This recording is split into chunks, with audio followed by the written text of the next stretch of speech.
In a previous lesson, we examined the general strategy for all sentence equivalence questions. In that lesson, we examined the importance of identifying words and phrases that provide context for the missing word, and we focused on the role that descriptive words and phrases play.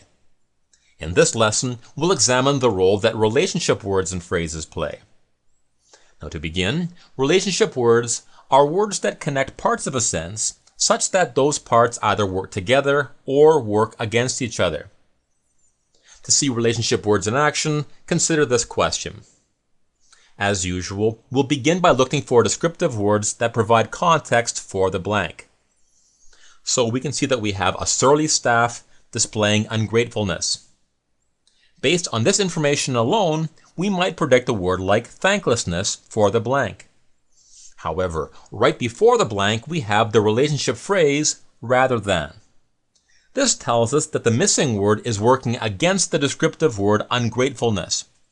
In other words, the correct answer will have the opposite meaning of the word ungratefulness.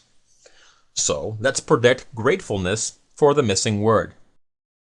At this point, when we check the answer choices, we can see that the correct answers here are B and C. So for this question, the relationship phrase rather than told us that the missing word worked against the descriptive word ungratefulness. Now here's a table with the most common relationship words and phrases listed in terms of whether they make parts of a sentence work together or work against each other. Always be on the lookout for these and other relationship words when reading a sentence. Now, it's important to mention that words of time can also act like relationship words. Whenever a sentence tells us that one action occurred first and some other action occurred later, the parts of the sentence typically work against each other. Here's an example. The words of time here are at first and but later. This tells us that the missing word must work against another part of the sentence. Now, in the second part of the sentence, we're told that a written treaty became necessary. The relationship words of time tell us that at first, a written treaty was not necessary. So to make our prediction, we need to determine what kind of promise would imply a written treaty was not necessary. Well, one option is unwritten. Now, I should mention that in some situations, it may be difficult to predict a single word for the blank. That's okay. We are under no obligation to do so. It's perfectly acceptable to predict a phrase that captures the meaning instead. The main purpose of our predictions is to have something to guide us when we check our answer choices.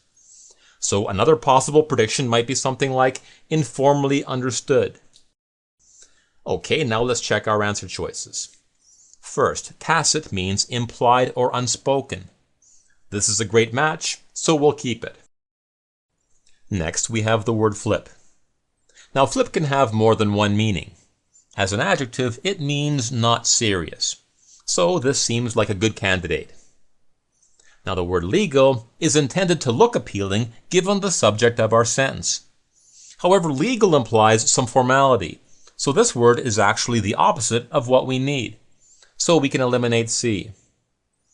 Now, answer choice D, implicit, means implied or unspoken. This is a great candidate. Now at this point, we have likely found the correct answers, but we'll keep checking the other answers just in case.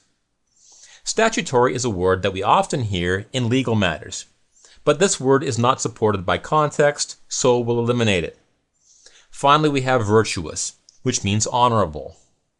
Now contextually, this answer might possibly work, because one certainly could make an honorable promise of cooperation. However, there is no descriptive word or phrase to support this answer choice. In addition, there is no other answer choice that would create a second sentence with a similar meaning. So for these reasons, we'll eliminate F. Now at this point, we have three possible answers. However, answer choice B is not quite right because flip also implies an element of rudeness, which is not supported by context. Also, there's no other answer choices that would create a second sentence with a similar meaning. So we'll eliminate B. This leaves us with A and D, which are the correct answers. Okay, let's summarize. In this lesson, we expanded on our general strategy so that we not only look for descriptive words and phrases, but also relationship words and phrases that indicate whether parts of the sentence work with the blank or work against it.